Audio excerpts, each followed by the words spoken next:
পরক্রিয়া এই ব্যাপারটা সম্পর্কে আমরা সবাই কম বেশি বুঝি জানি, বাট আমরা কি কখনো হালাল পরক্রিয়া এই ব্যাপারটা সম্পর্কে জানি, মানে বুঝতে পারি এটা কি হইতে পারে?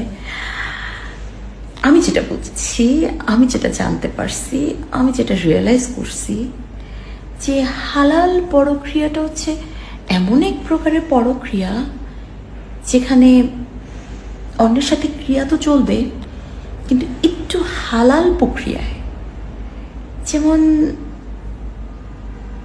আমার হাজবেন্ড তো থাকবেই, সাথে একটা বয়ফ্রেন্ড মাস্ট বি, বিকজ পরক্রিয়ার জন্য একটা বয়ফ্রেন্ড লাগে।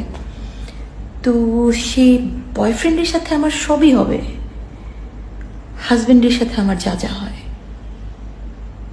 বাট আমার নিয়ত এরকম থাকবে যে আমার সব কিছু শুধু আমার বয়ফ্রেন্ডের জন্য আর আমার হাজবেন্ডের জন্য।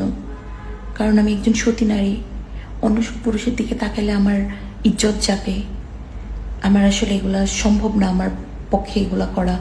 খারাপ মেয়েরা 100 ছেলের সাথে সম্পর্ক করে বেড়ায়, বাট যারা হালাল আছে তারা একটা বয়ফ্রেন্ড পালতে পারে, কারণ ওরা হাজবেন্ডের কাছ থেকে যে সুখটা না পাবে সেই সুখটা বয়ফ্রেন্ডের কাছ থেকে নেবে। হাজবেন্ডকে যে কথাগুলো বলতে পারবে না সে বাকি কথাগুলো বয়ফ্রেন্ডকে শোনাবে। হাজবেন্ড যেসব ডিজায়ারগুলো পূরণ করতে পারবে না, সুযোগ সুবিধা দিতে পারবে না, সেগুলো বয়ফ্রেন্ডের কাছ থেকে নেবে। কারণ তার মাইন্ড তো অনেক পবিত্র, সে তো একজনের সাথেই কমিটেড, সে পারতেছে না, তার ভগ্নাংশ স্বরূপ আরেকজন সেটা মিটাচ্ছে। তো হলো না হালাল, কারণ আমার নিয়ত তো পাক্কা। বাই গড,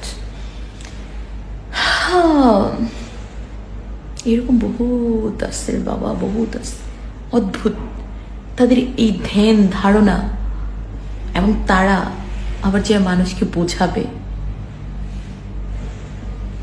অধিক সম্পর্ক, খুবই খারাপ, শোচনীয় খারাপ। চারিত্রিকভাবে তো একেবারেই না, কারণ যারা তুমি বয়ফ্রেন্ড রাখতে পারো, হাজবেন্ড তোমার থাকলে থাকবে, না থাকলে না, বাট হ্যাঁ সব কাজ তুমি পাশাপাশি চালাইতে পারো, ব্যালেন্স করতে পারো। বাট 100টা ছেলের সাথে একটু হেসে কেন কথা বলবা? 100টা ছেলের সাথে বাই তোমার এত কিসের কথা? তার মানে তুমি চরিত্রহীন। বাট আমি বয়ফ্রেন্ড আর হাজব্যান্ডকে সমান তালে মেনটেন করি, তাতে আমার কিছু চারিত্রিক এদিক সেদিক হবে না, কারণ সে তো আমার বয়ফ্রেন্ড, সে আমার সব কিছুর অধিকার রাখে, আর আমি তো একজন পবিত্র নারী।